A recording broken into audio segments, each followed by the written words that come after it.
lasts up to 16 hours. Continue.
Hello.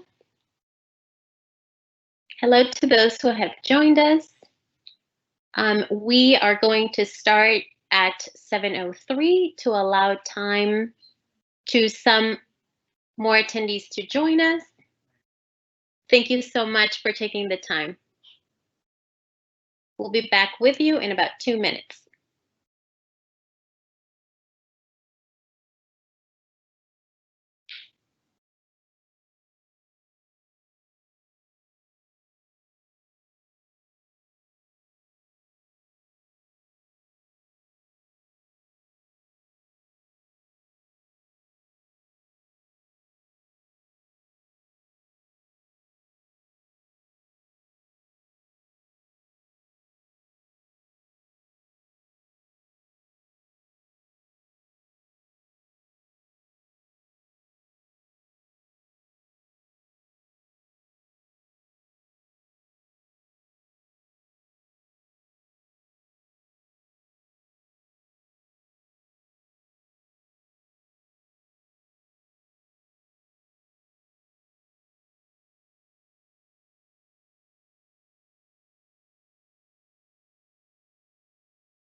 Hello, good evening.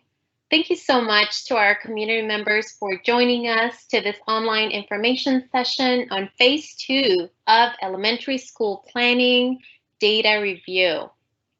Our session tonight is scheduled from 7 to 8:30 p.m. And we do appreciate your time in engaging on this important process with us. We will honor everybody's time, and we are starting now, and we will end on time. I'm going to go through some items real quick with you before we start. A link of this live session will be posted online once it's available. We will post it right on the webpage where you found this link. All attendees by default are on mute, and attendees can type questions throughout the presentation into the live Q&A box. So be sure to find that, and you can begin to type questions in there. And our team members are going through those and will answer those, monitor those, and publish those. We will try to answer as many questions as possible. Some questions may need more time for exploration, and then we're going to post those in our frequently asked questions section on our webpage. We will go through some questions that we received from Engage and some questions that we also received through our questionnaire. You will hear from some planning and evaluation team members tonight during the presentation, and who will also address your questions at the end of this presentation. They're with us tonight. You will hear from them, Lisa Stengel, our Executive Director for Planning and Evaluation, as well as Robert Ruiz, our Principal Planner. And I am Gladys Borduan, and I am an Integrated Project Planner with Planning and Evaluation. Again, thank you so much. Our entire team has worked on this effort, and we do collaborate with School and Community Relations, with IAS, facilities, and many other departments.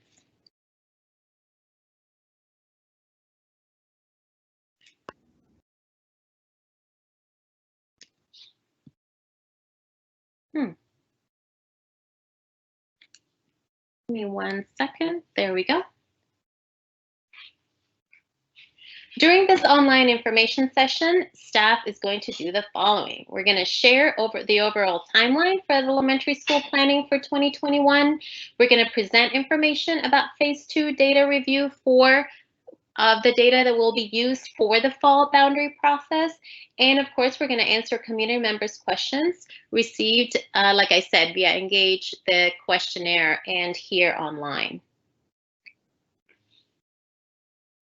The questions that we're going to address the questions received during this online session about the information being presented that is related to the data to be used for the boundary process.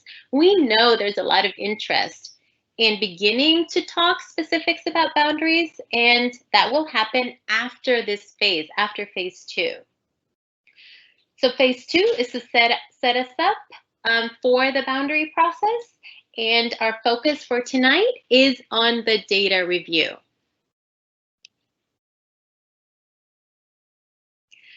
So now I'm going to ask Lisa Stengel to share information on elementary planning for 2021. Hi, everybody. Gladys, can you hear me? I can, yes. Great. So thank you to everyone for joining us tonight. I know this is a different format than we typically do. We are recording this so you can see it later on, but our goal is to share our initial cut of the data that we'll use for the fall 2020 elementary boundary process. In previous boundary processes, the data was reviewed during the getting started phase. In fall 2018, community members actually identified some information that would have improved our data, and we realized we needed more time to actually incorporate those changes.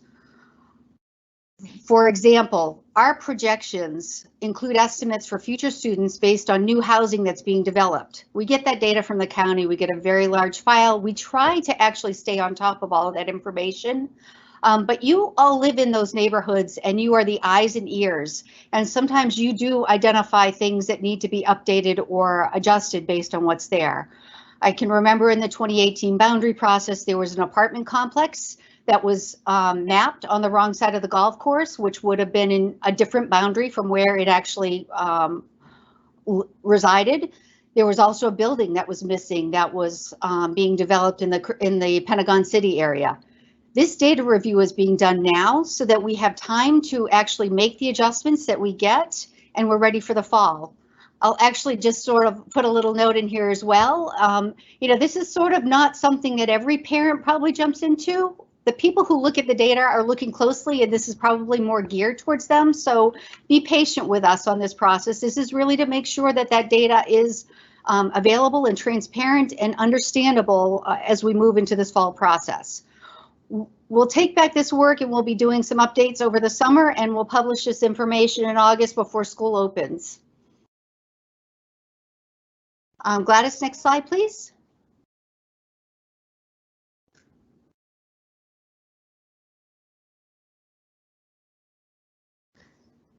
So I'm sorry. Give me 1 second. It's not advancing. 1 second, Lisa. Stand by.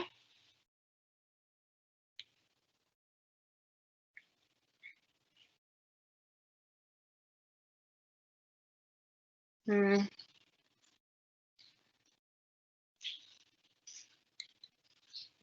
you go.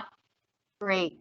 So some of you have seen this earlier this year as we talked about our phased process for planning for 2021 and the opening of the new facility at the Reed site, the new elementary school at the Reed site. APS is projected to grow to 30,000 students by 2021-22. We're using a countywide approach to the fall 2020 boundary process that takes the needs of all the students into account. Phase 2 is again the data review. It's an important first step in the boundary process. We're sharing the data now again to catch anything that needs adjustments before we begin to develop those scenarios that will be used in the fall boundary process. In fall 2020, we will have the phase 3, which is really the boundary process, the typical piece where people provide input on those scenarios that we put out. And underway now, actually concurrently, we've already started working on some of the transitions for school moves that will continue through the boundary process. And then next January, we'll actually add the schools that have boundary changes and support them through that change. Next slide, please. So I'm not going to go into the details of this, but this slide deck is posted on our Engage website. This gives you an overall idea of the steps in elementary planning from now through fall 2021, including the data review, as well as the school move transitions that are also going on right now. Just to mention on that, there is a cross-departmental team that has met to begin planning for that, and we're working with each school to build out their own specific plan that builds from that sort of common core approach. And there will be, later this week, there'll be a new Engage webpage that gives details on some of the bigger messages that are important countywide to have on that webpage. Later this week at the school board meeting, we anticipate that there'll be an announcement of the principal for the new neighborhood elementary school at the key site. So things are moving along for as we move forward. I'd also point out that by December 2020, the school board will adopt new boundaries that will take effect for the 2021-22 school year, and this is for elementary schools. And if you want to learn more about this and sort of some of the information that relates to our CIP process, there are 2 presentations on the May 21st school board meeting agenda, one on the timeline for all boundary processes, which include middle and high school, which are adjusting a bit, as well as our CIP, which has some related processes in here. Next slide, please. So the boundary policy, again, I'm not going to read through this, but the boundary policy, the school board's boundary policy B2.1 guides our work. Over the summer, we're going to take the data that we've done and begin to develop some initial scenarios that we work through with elementary administrators, both from the central offices and from schools as we prepare for the fall boundary adjustments. Our focus with them is really to make sure that we're putting an instructional lens on those decisions. If you read the boundary policy, the first paragraphs talk about, the instructional environment. And I think we learned during the last boundary process that boundaries can change what a school brings to the process. We heard late in one of our scenarios included moving all of the English speakers out of Barcroft, and it would have required some different skills among the teachers, and the school was not prepared to have that kind of change without also looking at staffing and a lot of other things. Boundary processes should not do that. So the data that we're using now, that we're looking at now, will inform the work we do with our instructional leaders this summer to make sure we plan for pre-K. We've got our special ed needs defined and articulated through there, and we're planning capacity for the number of remaining classrooms and using the data to make sure that our schools are ready for our students. Next slide.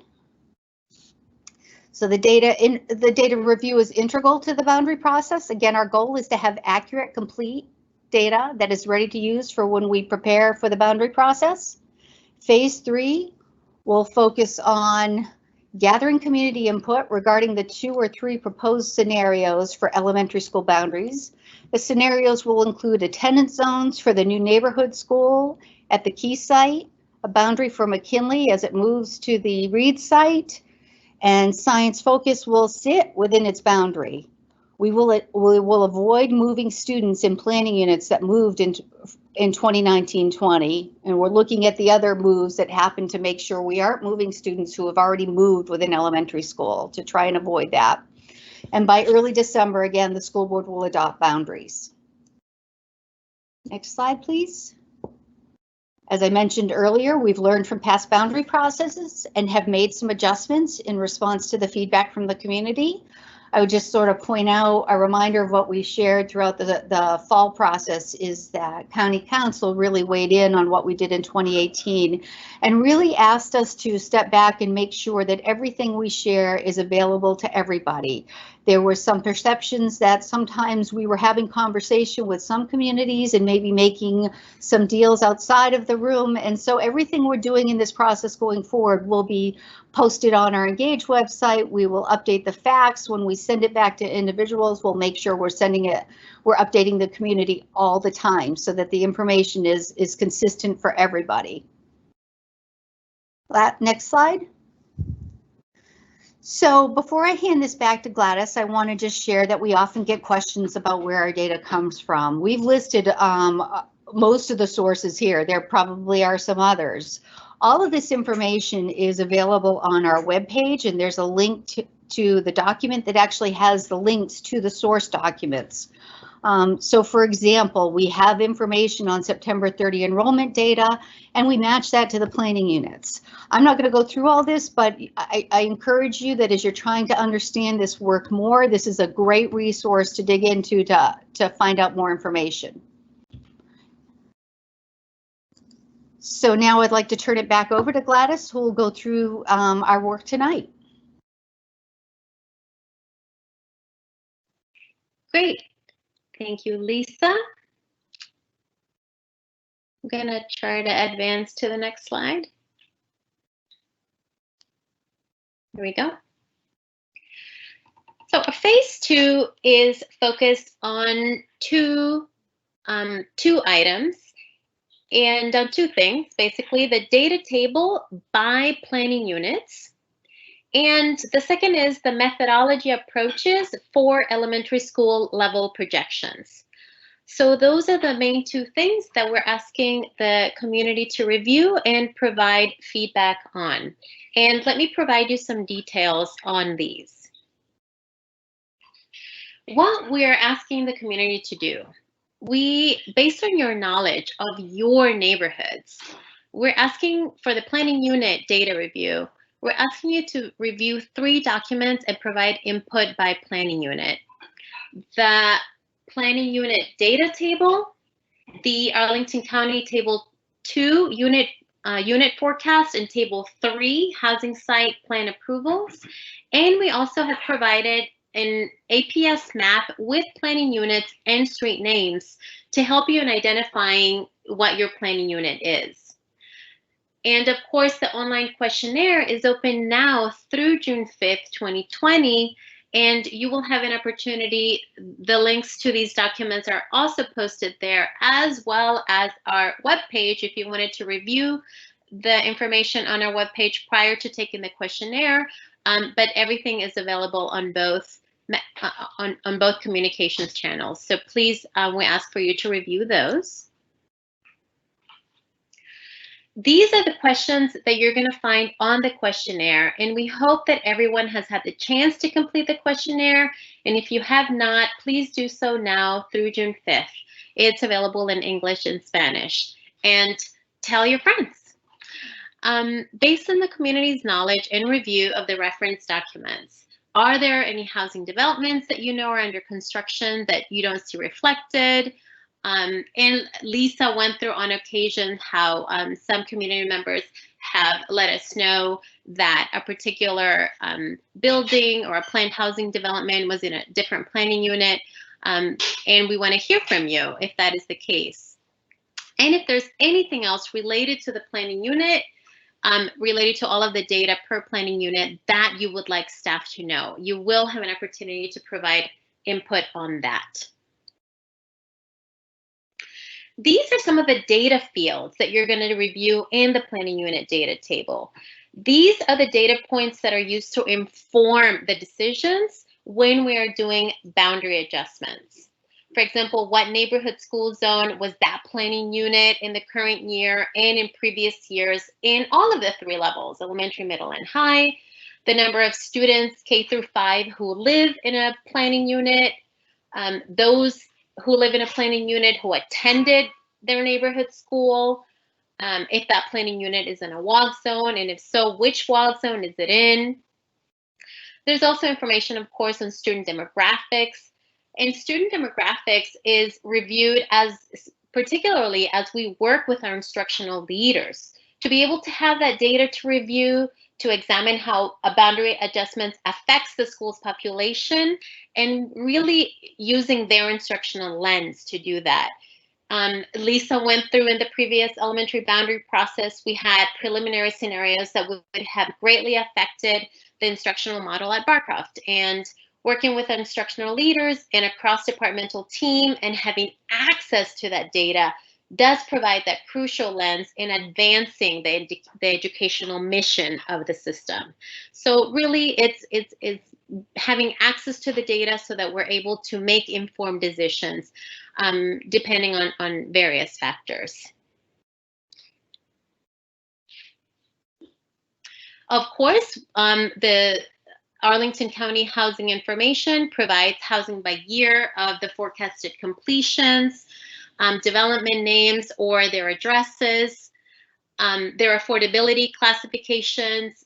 We include committed affordable units, net new housing. So all of that information is available to you as you review the information via planning unit. Of course, we also have provided the planning unit map, and it's each of the planning unit boundaries and the street names. And of course, the gray presents large non-residential area. So then that you know if it's a grayed out area, there are no kids living in that particular planning unit. We are also asking the community to review 2 alternative approaches for planning unit for the planning unit projections methodology. During our last boundary process, there were many questions generated by the community, and there were discussions during school board work sessions on the methodology approach. So this year, we asked community members to please review the methodology document and the planning unit data, because the planning unit data provides the projections using those both approaches. And please provide us with your input on your preference for each one of the approaches and tell us why.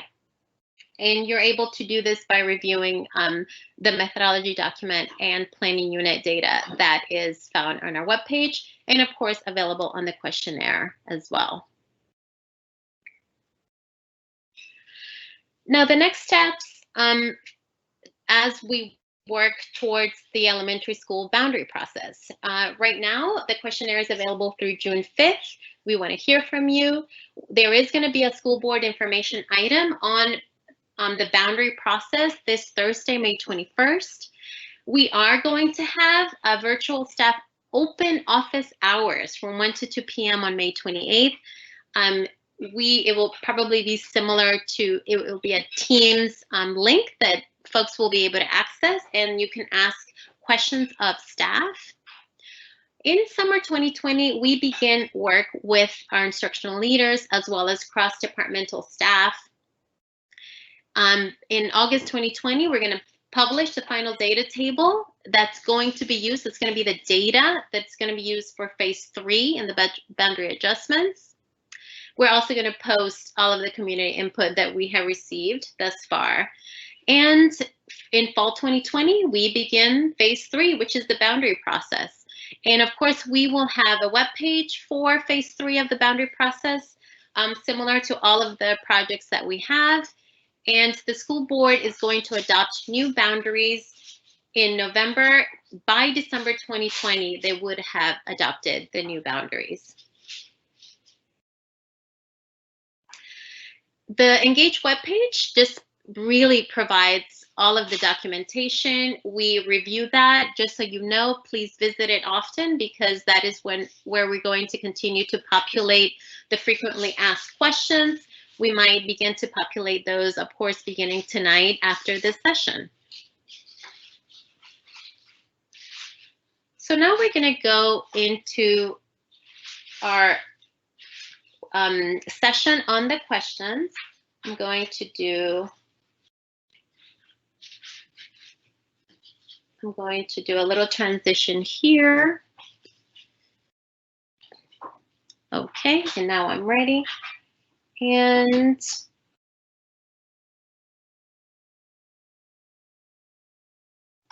Lisa, if she could go through some questions that we have received. Oh, hello? Lisa, can you hear me? Yes. Yes. Oh, I'm sorry. Something went wrong and then I couldn't hear you, so I apologize. I was going to ask if you could go through some of the questions that we have received about planning units. Okay, so I'm going to do a couple quick questions. Will planning unit splits be considered? And a similar question that we saw online, that was, can we combine planning units into civic association for the next boundary process? We're not doing anything with planning units at this time. The only planning unit split we might consider in this boundary process is if there's a single new development, but we actually will review all planning units probably in another year or two. We did this a couple years ago, so we want to do it on a 5-year cycle. We need to refine our methodology to make sure that we are using a consistent lens as we do that work. And I have another one here that actually is related. When we do that, one of the requests was that we do the planning unit boundaries through the backyard. And so that could be something that we include in that work. Again, we won't be doing that for a bit. And then somebody also asked, in my planning unit and the ones surrounding mine, we tend to have a large number of military families. So our number of enrolled kids changes based on the moves of those families. Have you looked at enrollment projections for schools that have mobile populations that are factored into the equation for neighborhood school boundaries? And I would say that the information that this question is asking is not required for registration, so we don't have consistent information on that from our families. This is something that we can look at and explore in the future with our consultants to see what we can do. But I would also mention that our projections include something called the cohort transition ratio that Robert might talk a little bit more about later on, that actually looks at the patterns of 3-year enrollment across the school and applies that to the school. So you do get a sense of that movement of the overall population, how many kids in and how many out, you know, really how much of that population is maintained across the projections. Okay, thanks, Just Lisa. making sure I'm unmuted. Great. So thanks, we had another question about how did you determine number of students per planning unit, and how did you ensure accuracy in your projected data? Gladys, this might be a good time to show everyone where that methodology document is located. Yes, give me 1 second, please. Just in case, some of the listeners aren't aware of some of the resources that we put online to help answer some of these type of questions. Yep. Okay. So while Gladys is doing that, I'll just explain. So in the methodology document, we explain how so internally we have access to student data by addresses. So September 30, 2019, we associated all those addresses for students to a planning unit. So for the students, for example, for next year that are in first grade through fifth grade, a good number of them are actually students that were in APS September 30, 2019 in kindergarten through fourth grade. So we aged them out 1 year, and then, additional years as need be. And we do that it's not like 1-for-1 aging out, like one kindergartner becomes, 2 kindergartners become 2 first graders. We also apply something called the cohort transition rate. In the methodology document, we explained that we used county-wide cohort transition rates. And so if it's below 1 for that rate, that means that traditionally, on average, and it's a 3-year average, you would expect to see a slight decline from 1 year to the next. So maybe not all 5 kindergartners will become 5 first graders. A certain portion of them, a certain number of them will not be enrolling in first grade. And so that's something that we rely on 3 years trend. And then we also take into account construction. And so how many students will come from that new construction that's expected. So we explain all that in the methodology document. So for questions like that, I'd recommend looking there because, we have that information. Let's see. Okay. Robert, I have the webpage up. So you go to engage with APS, and then you go down to current initiatives, and then you scroll down, data review for fall 2019 boundary process, more information. You scroll down a little bit, and right there's a methodology document in both English and Spanish. So if you don't mind opening that up, because maybe for some other questions I can refer you to specific pages there. Let's see if it's my turn to ask the next question. Okay, so the next question is, where does your housing information come from, and why are you asking us to verify? So Gladys, if you don't mind, in that methodology document, scrolling down, in this document, we have the data sources. It's if you don't mind, yeah, stop there. That's perfect.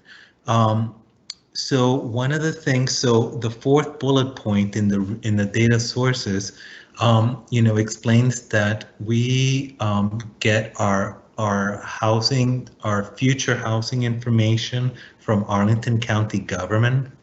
Their planning department provides that to us every September of every year.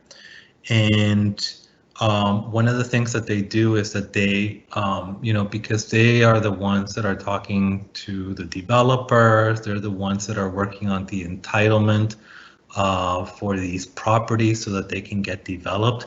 They, that's part of their core business, whereas APS, that's not part of our core business.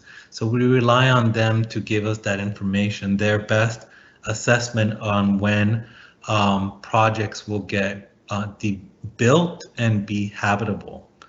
And so they have many projects, that they provide us in a 10-year horizon. For this purpose, we used a 4-year horizon in terms of what was likely to get built in the next 4 years. And on top of that too, because they provided the data to us in September, and we were working on this data at the beginning of this year. One of the things that we did is we worked with the county to look at what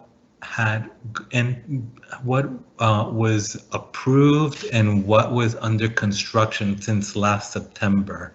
And especially with anything that was under construction since last September, we took a look at it in case we needed to maybe advance the construction year.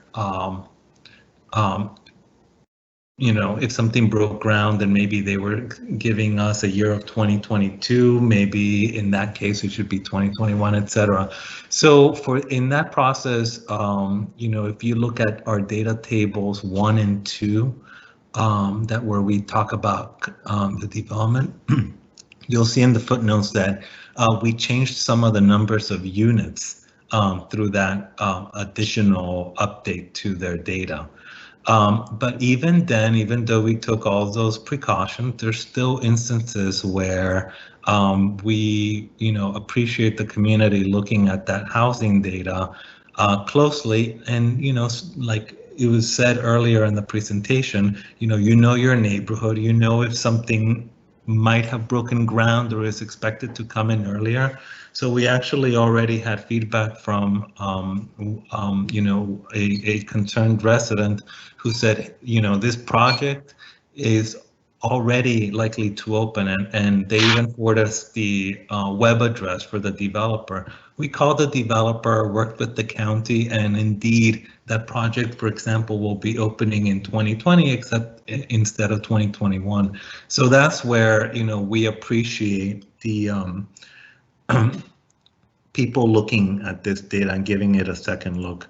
The second part of that question is, why are you asking us to verify? And again, it's to get that you live in these neighborhoods, so you know quite a bit about development, even though you might not think about it that way. And then something else, survey input identifies some difference in reported development project. How will you use this information? Again, in that instance that I gave, that example where a project, instead of being habitable in 2021, will be habitable in 2020, when we compile all the recommendations, we'll make that change so that the data that will be worked on in the fall will reflect those changes that were identified by concerned residents. Then there was another question that says, I saw an estimate that the Keybridge Marriott would only have 5 or so school-aged kids. That seems awfully low for 431 units. So just so that you know, the Keybridge Marriott was recently approved. It's not actually one of the projects that we're factoring into these projections. The county needs to evaluate when that is likely to come online. Right now, they're not able to provide us that information, but we did provide info on that project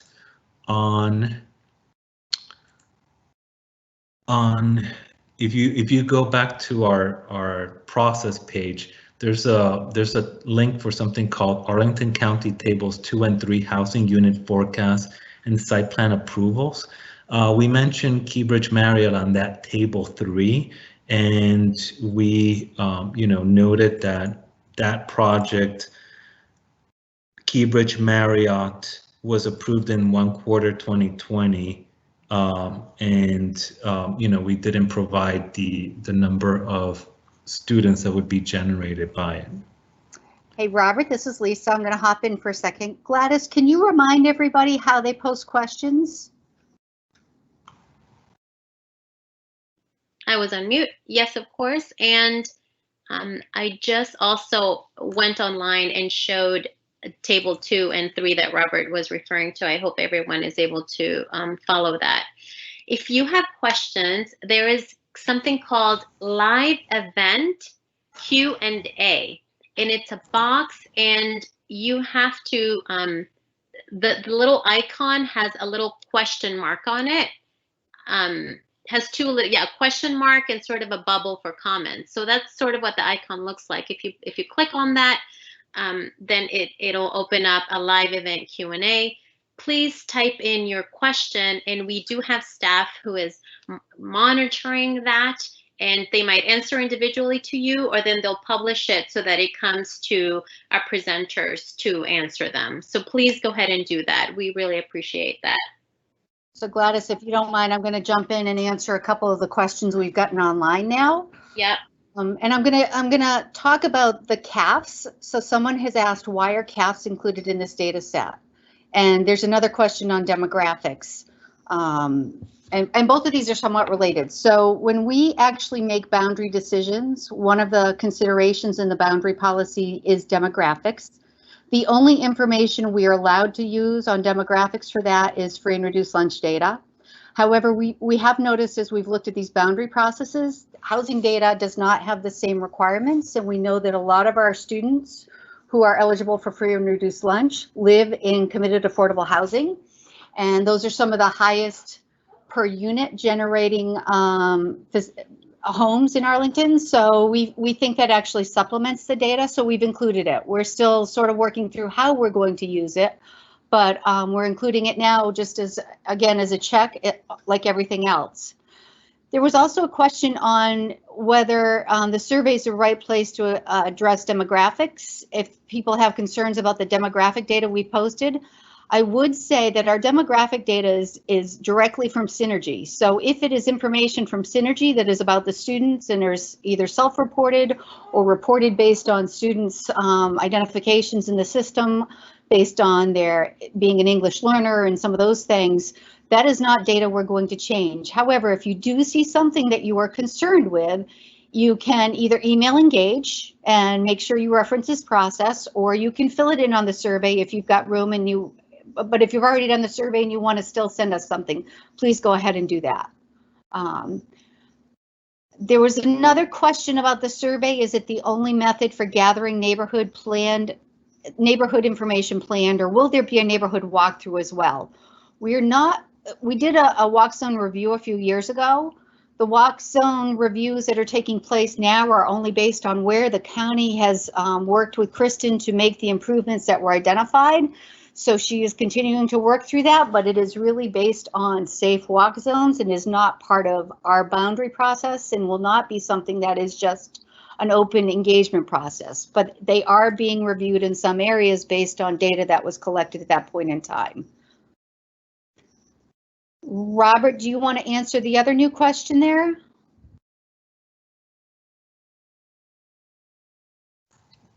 So I'm unmuted now. So why does the data only go to 2023? I think we should look at data through 25 to 26.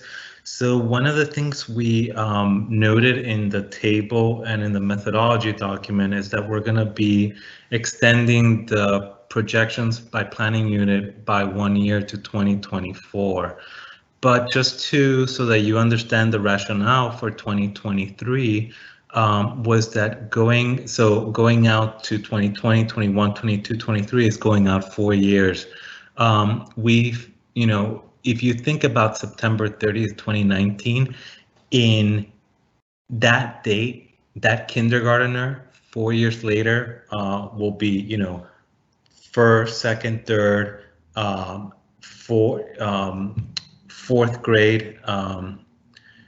They'll be in 4 years, there'll be a future fifth grader. By going out an additional year or 2 years, you're having to make assumptions about those incoming kindergarteners. We're doing that for, one additional year. But right now, going out further than that, there might be a lot of uncertainty with the data if we're relying on those assumptions. So we felt safe going out 4 years. Again, the students are in our system. We'll be going out an additional year, but going out further, we also don't want to put out data we don't feel comfortable with, and that you know, might be based on too many assumptions. So Gladys, I'll jump in. We've got a new question on contingency plans. What are the contingency plans? How are these proposals affected if there's a COVID or other related construction delays of the new school or other budgetary changes? Is there any plan to delay if students are not together in school physically in 2020, 2021? Let me answer that. So I would actually suggest that people interested in this conversation may want to tune into the school board meeting on Thursday night, May 21st. We will be presenting the superintendent's proposed CIP. A draft of the document is online and will continue to be updated before the school board meeting on Thursday. We're really seeing a changing situation with regard to the funds. If you watched our budget conversation, we had a big reduction in the amount of money available that we had planned as we started this budget process. Like everything else, COVID is really having an impact.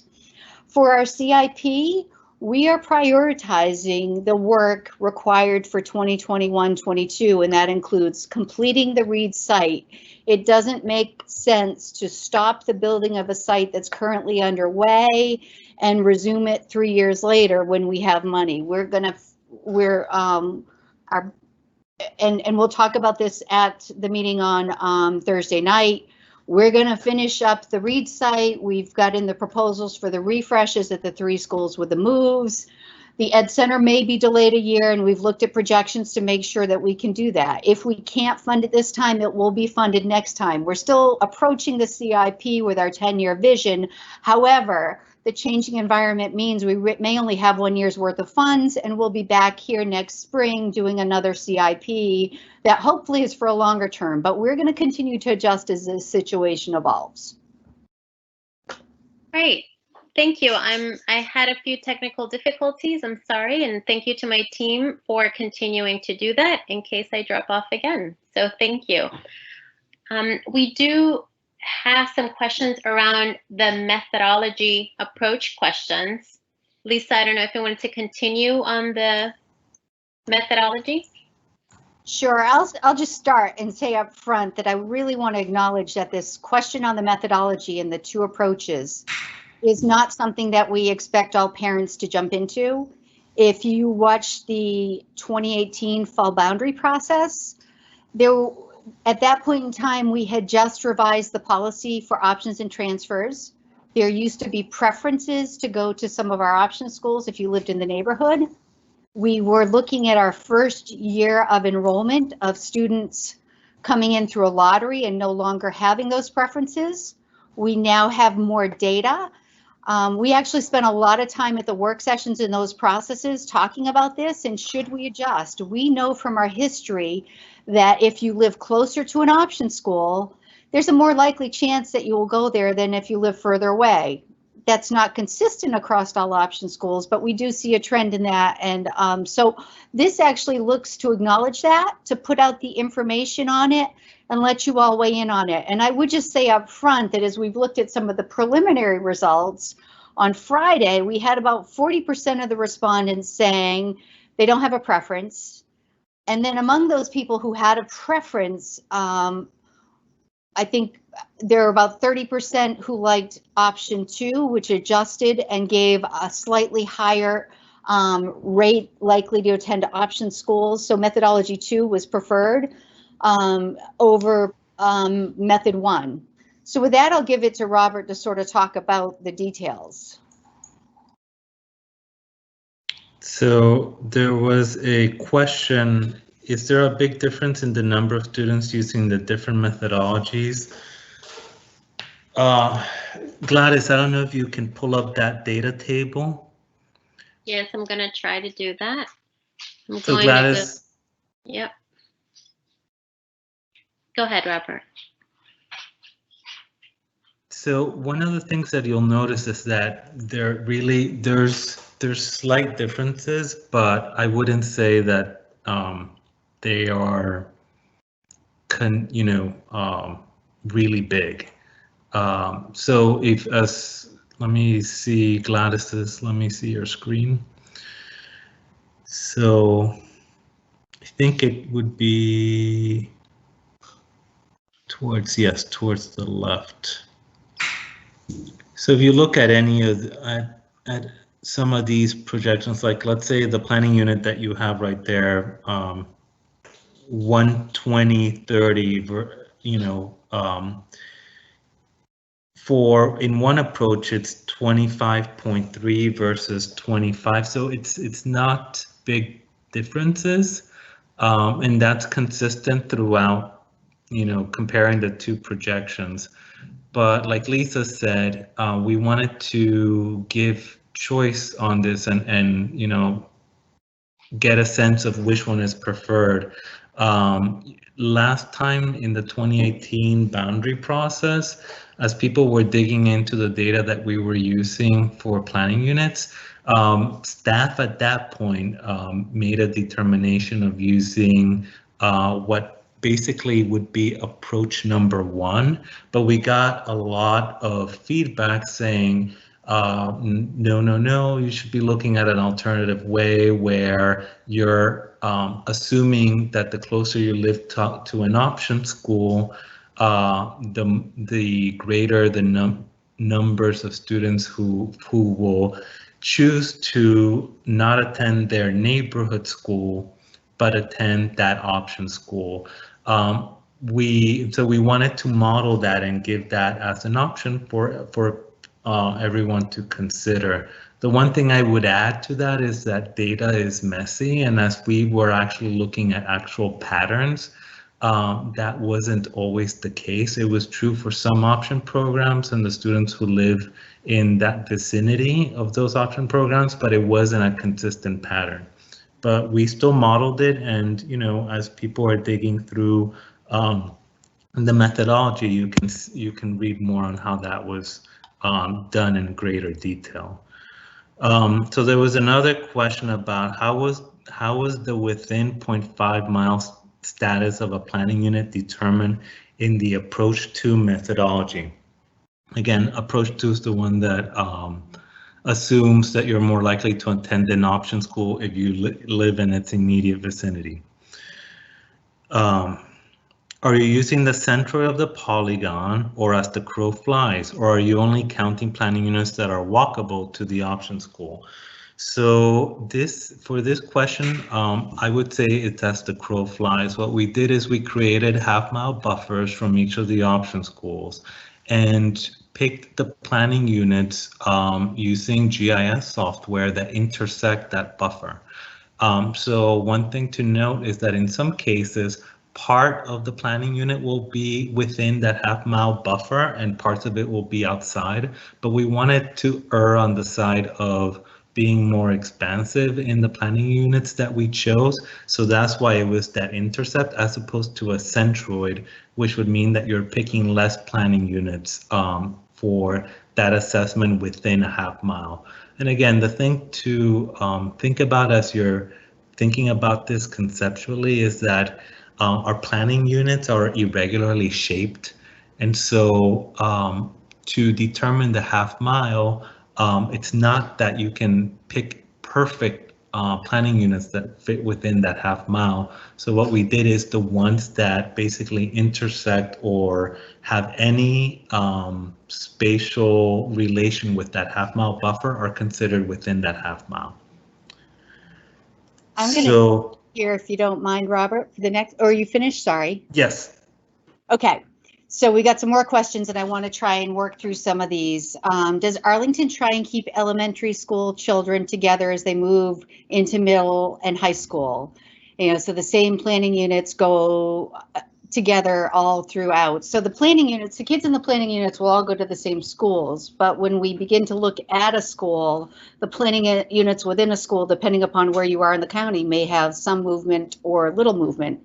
If you look at Jamestown, because of where it's located, I think most of those kids today and historically have gone from Jamestown to Williamsburg to Yorktown, and the same with Abingdon, Gunston, and Wakefield. because of where they're located in the county, those are the schools that are most proximate, and really they have traditionally gone there just because of their location. As we look at schools in the middle of the county, there are some changes, and we don't, we look again at the planning unit and try and make sure that we don't move really small numbers of students, and we use the boundary policy in our guidance on that. I also want to do another one. Somebody asked about Robert's methodology, and I meant to do this first. I apologize. Will the differences be shown by school, be shown somewhat clearly so we can see how that impacts the schools? So those two methodologies, that would actually require us to build boundaries and roll those up.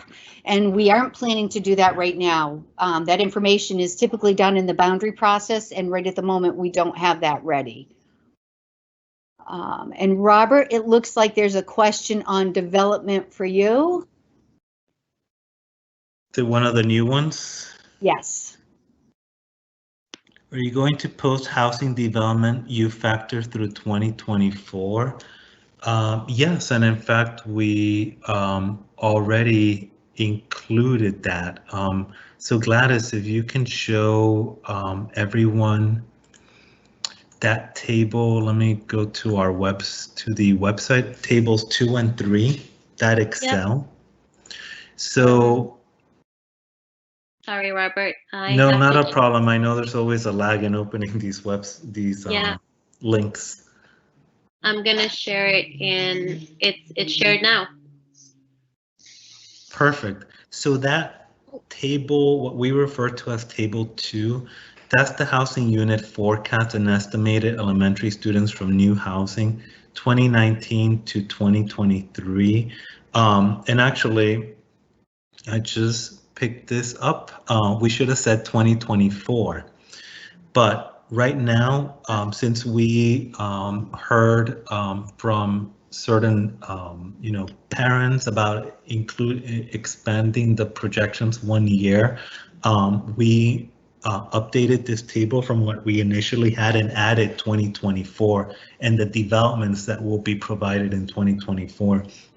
So this table has the development names, the approximate address, the affordability category for those buildings, and the number of units. It has a lot of information, including planning units, but it goes out to 2024.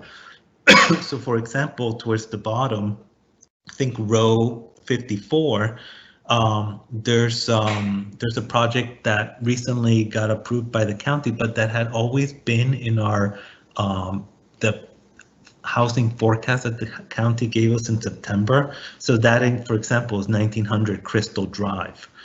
So that was in there, and we will include it when we expand the projection. Sorry, that's 2023. But for example, the Holiday Inn building on 1900 Fort Myers Drive, that's for 2024. We will be including that and including the students that are likely or estimated to come from that building. I'm going to jump in with some of the questions that we pulled from the questionnaire online. So there was a question about how my answers will impact APS decisions, especially the last questions on the approach.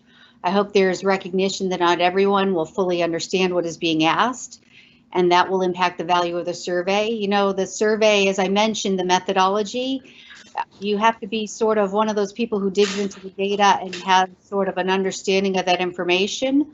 We will use all of the data that we've got. One of the things that we'll do, and we've done this with some of the developments, is if we see something that's coming in that's telling us something different, we regroup with the county to make sure our data is accurate. And in some cases, there are some changes, like the examples I gave before, and we've had some more recent ones. As far as the methodology, it's not a vote. Again, we are actually regrouping after this is done with a group of representatives from the advisory committees and sharing what our thoughts are based on the feedback we got. I think some of the comments we've got from different people who have weighed in on it, who care about this one, have been really thoughtful on both sides. And so we're looking at that, and we'll use that. We will actually share changes that we're making. We will do a summary table of the changes that we're making based on the input, so people can see how that's used. I want to address a couple other questions here quickly before I go back up to the top of the list. So somebody asked, how is census data being used in the boundary process or in this process, and will you get it in time for the boundary process? I would just say we don't use census data. Most of you probably just took your census, and if you didn't, please go and do it because that's very important for the county and for funding. However, if we depended on it for projections, I think we'd be in a we would not have the best information to make our decisions. We work closely with the county to use the data that they use based on the most recent census. They will get the updated information, I believe, a year from this summer. And that's before the COVID impacts might have changed any timelines. I want to jump down. Somebody did ask, again, will the boundaries stay in place longer than is reflected in the projections, or will they need to be redrawn in 5 years? I would like to say that they would be in place for long term, but I can't do that. What I need to say is we will review it. We will continue to review the data each year, and we may be back here in 4 or 5 years redoing it. We know that we don't have enough seats for elementary students on the western end of Columbia Pike. And we know that we have new developments coming online, and until they actually open and we see how they fill, you know, we're using the best information we have today based on some historical patterns. But we will continue to watch this, and the boundary policy requires us at a minimum to come back every 5 years. So we may actually get to that point and say the boundaries work, or we may see that there are some real imbalances that we need to address. Maybe times will be better, and if there's another school at that point, which I don't think there will be, but if there is, that always triggers a boundary policy as well. And I'm just going to jump. Somebody also asked why we included civic association data. And I wanted to just say that that information is in there more for to supplement the data that we have. It is not data that we make decisions on. However, if we come down to some scenarios and it makes sense, you know, there's no difference in 2 planning units where they go, and it really makes sense to keep a civic association together after we've looked at all those considerations. That is something that we could use. That's just there more for information and as we're looking at things. And then there was a question on acknowledging the COVID-19 and how it impacts projections. Somebody asked that we acknowledge there are a lot of unknowns and that this is being discussed with neighboring communities as well. We may get an idea of this impact in September when we do our September 30th enrollment, but it's going to take us some time to see how this impacts us. Again, anytime we're looking at trends, it takes multiple years to report that. So we are watching it. We're talking with our neighboring school systems to see how they're handling it, and we're all sort of wondering. So right now we're making decisions based on the best information that's available today, and we'll reassess. And part of this process is, again, we look at this information every year. Somebody else? Thanks, Lisa. I know that there might be some other questions, Robert, around projections. One question around projections. Do you want me to take the new one that was just posted? Oh, great, yes. So the question is, I assume the objective of the boundary process to balance enrollment such that all schools have close to the same capacity utilization rate, e.g. all schools close to 100% capacity.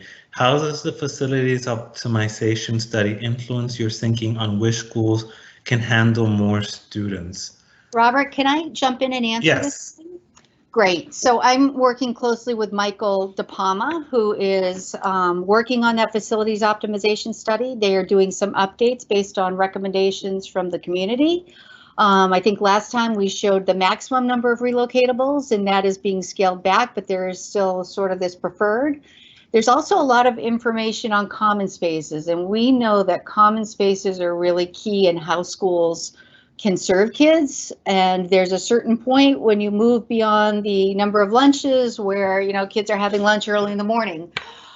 Michael and I are beginning to work with the elementary principals to go through and review their classrooms, and to also, again, work with FAC to sort of think about those common spaces and how that impacts the overall size. We're never going to get to all schools being perfectly at 100%, and I don't want to say that.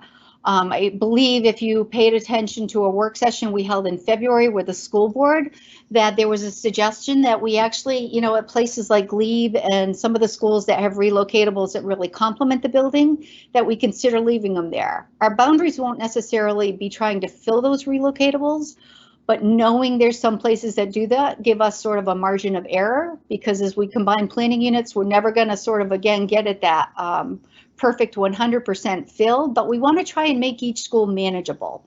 And part of the work we're doing with elementary principals right now is to look at the room use.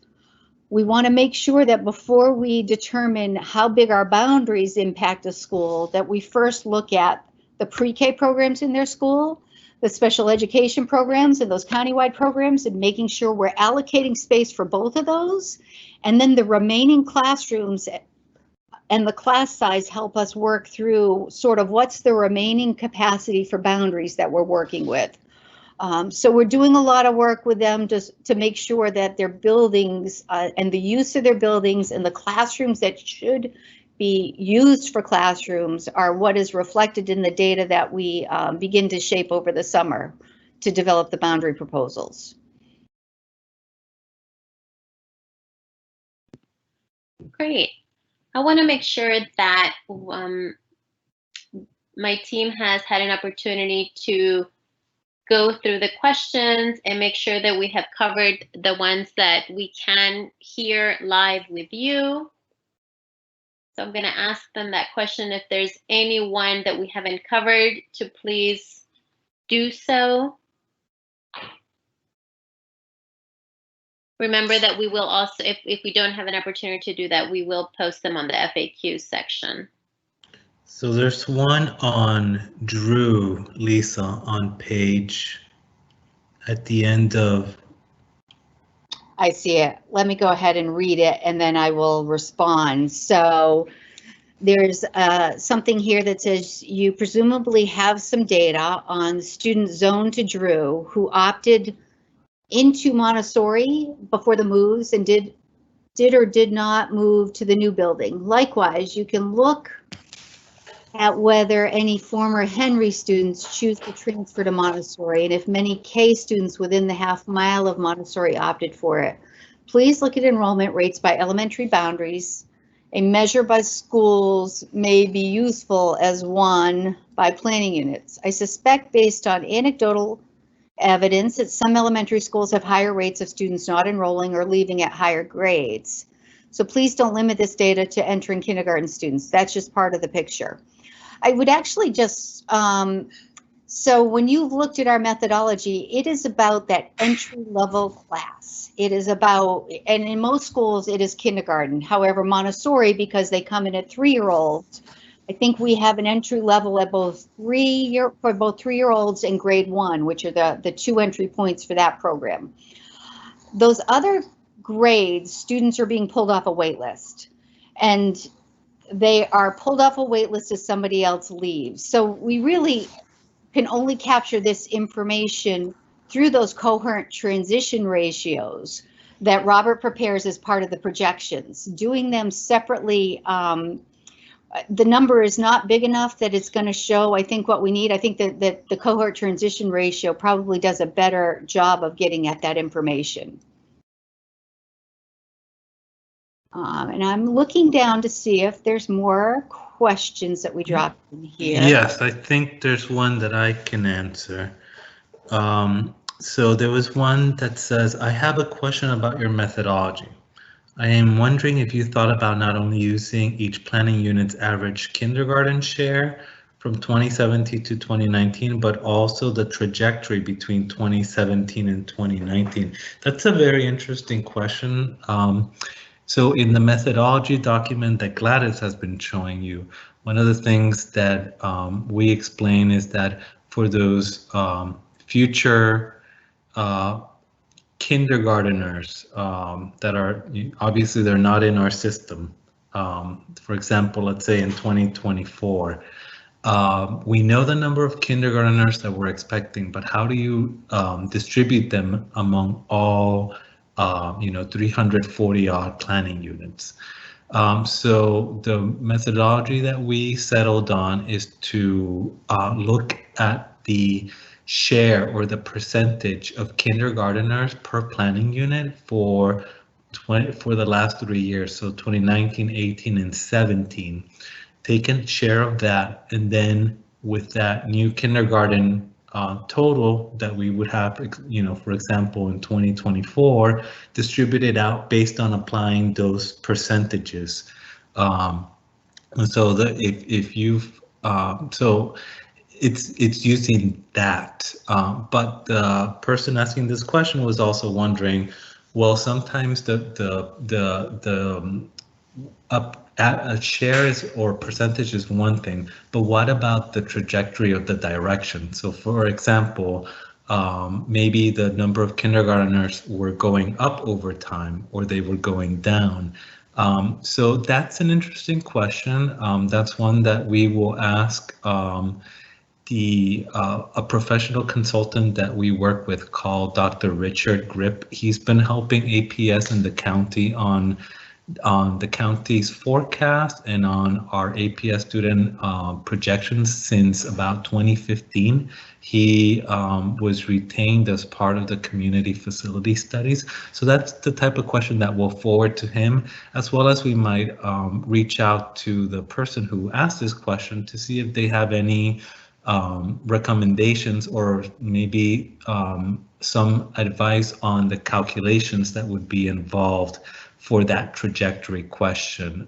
Again, we can't say that we know everything, and sometimes we can learn from our community members. And so there was, I believe, and I think that was it in terms of questions. So there's one that I'll go ahead and answer. What are the plans for middle school and high school boundary assessments? i.e., will some of the same kids moved in elementary school be up to a move again at the middle school and high school levels? So I'm going to answer this sort of in two different ways. First, again, I would remind everybody that we're doing an update, a monitoring report at the school board meeting on Thursday. And in there, we are saying we are moving forward with the elementary boundary process. We are avoiding moving any kids who were moved in the recent elementary boundary process, and we're hoping to avoid that across any other planning units where kids have moved before in the elementary school level. Our policy really, we've used it as the guidance, our interpretation of it. This applies within a school level. So if you're moved at elementary school, it doesn't mean you can't be moved in a boundary process for middle school or a boundary process for high school. So kids could be affected by a boundary process at multiple school levels. However, as we begin to think about the high school stuff, and we've talked to our high school principals, we're hoping that we can do it as kids enter ninth grade. Now, the piece that's going to be important as we watch the CIP, again, as I mentioned, we probably will not get the Ed Center done for 21-22. It may have to move back a year. And so we're looking at our timing. Once the CIP is done, we're going to reevaluate what boundary changes need to happen for both middle and high school and sort of figure out the timing. We may do a similar data review like this next spring with our middle and high school data and do a boundary process the following fall for the 2022-23 school year. I would also add that those are not going to be county-wide. We really, I think the boundaries that are in place are do most of the job. We know that as we expand the Ed Center space and make Washington Lee a bigger high school, that we can early on expand our IB application, or the kids who are accepted in IB. We have more kids than we currently are able to accept, so that could be the first year, and then we could phase in some planning units over the next several years. Again, maybe hopefully with the incoming ninth graders. And then for middle school, we need to make some adjustments. Gunston is its enrollment is too high. Dorothy Ham is too low. We do know that Dorothy Him is on schedule to open the addition before the start of the school year. That construction, if you go by it, is continuing.